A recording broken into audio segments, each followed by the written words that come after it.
We're back here on the John Fourcade Show. One of our John Fourcade specials this week is the Ford year-end event. 2017 Ford Expedition Limited, $11,000 off total savings. Again, the Ford year-end event. 2017 Ford Expedition Limited, $11,000 off total savings. You won't find a better deal than right here at Veterans Ford. We're back here on the John Fourcade Show. Mike DeTaylor along with John Fourcade. John, nothing shocking, but Leonard Fournette made it official. Yep. He's coming out early for the 2017 NFL Draft. On my board, he's the number 2 rated player behind Myles Garrett, just ahead of Jonathan Allen, the 2 defensive linemen. He's kind of booked into that. There is not a clear-cut quarterback in this draft class of 2017. I think eventually somebody will work into that spot, most likely Deshaun Watson from Clemson. But when you look at it in this sort of spot here, he couldn't find a better position for Leonard to be a top 5 pick.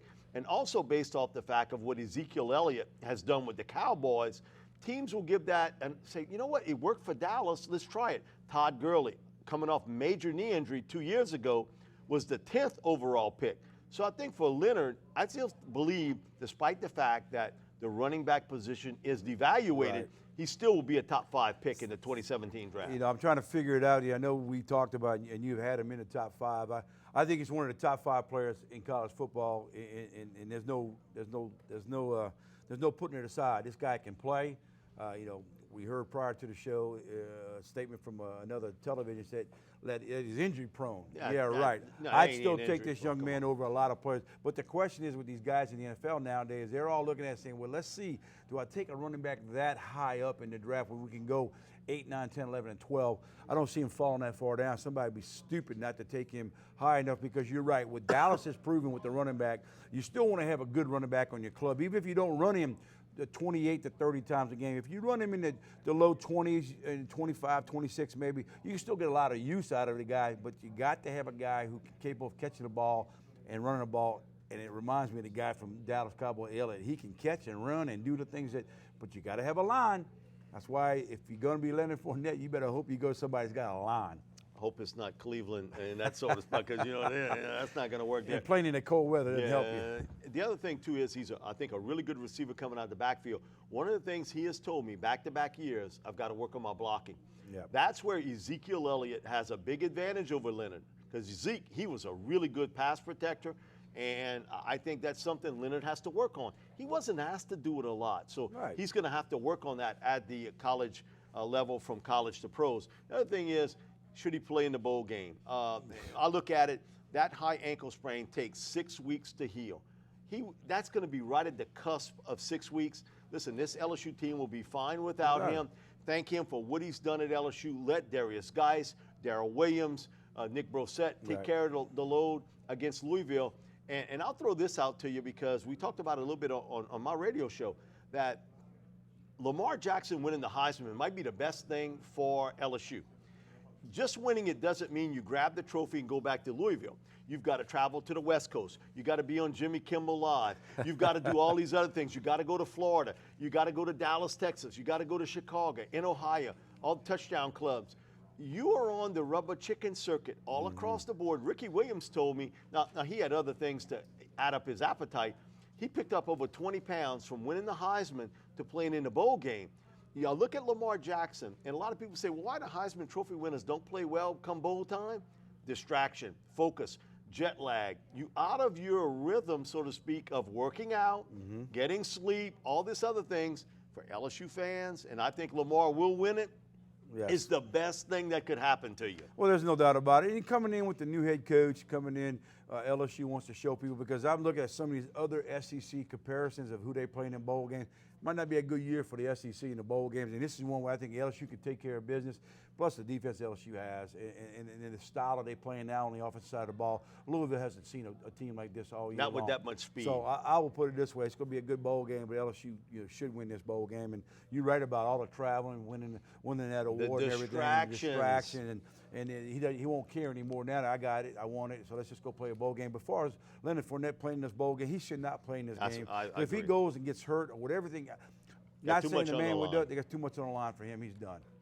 We'll look at the bowl game scenario, and John, again, this is what's opened up the Pandora box, I think eventually, to go to 8 teams, the 4 teams that'll play for the national championship. Alabama 1, no surprise. Yes. Number 2, Clemson, the surprise. Ohio State gets to the 3 spot, and Penn State, who wins the Big Ten, is out, and Washington's at 4. Now, if you don't think this is maybe a little bit of a setup, Alabama plays Washington, and Clemson and Ohio State play one another. I think that they wanted to set this up where the best shot. Urban Meyer has been really good going up against Nick Saban, and Clemson did everything last year but beat Alabama in the national championship game. One of the great performances by one individual and not winning in Deshaun Watson. When you look at how this is set up, it's almost like, man, they set up to have Alabama play a Clemson and Ohio State because of the fact those 2 teams certainly would look like they match up better against Alabama come bowl time. Well, if you look at the playoff scenario, whoever was going to come in number 4 had to play Alabama. And of those 4 teams right now, Washington was the 4th best team over Ohio State as well as Clemson. So, some people say, oh, they set it all up. It couldn't have set it all up because they had to play. If they're getting in, they're going to play Alabama. But you're right about one thing. They don't care if they play Clemson again in a rematch. They don't care if they play Ohio State because I think Alabama wants that rematch. What happened in the Sugar Bowl a couple seasons ago when Ohio State knocked them out when Ohio State went off to win their championship. But you couldn't ask. Look, is Washington deserving of it? I think they are. I think they are. I do think they picked the best 4 teams. That's it. I think Washington, at the time they were playing good football, was at the end of the year. They won their conference championship. They beat a team in the conference championship. They played that extra game, whereas Penn State was fine.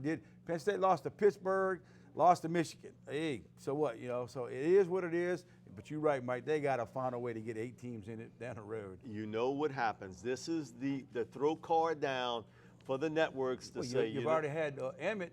Mark Emmert say. So I would love to see an 8-team playoff. And that they should have done that right off the bat. It didn't really make a lot of sense. And even Oklahoma has a little bit of a gripe, despite the fact that, they didn't play a championship game. You look at how well they played, and they lost an early game to Houston, but they have been a really good football team down the stretch. Would you want to see them on your schedule? Even Florida State, who has played pretty well down the stretch. I don't think I'd want to see that Florida State team as explosive as they are on offense, and they got some defensive players that are really good too. You could throw in Michigan. Michigan also. You could sit back and say, well, there's a Wisconsin to a degree.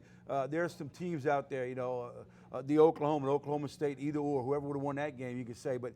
Until you get to 8 teams, it's going to be all the talk on the networks. And I think that's exactly what they wanted to do.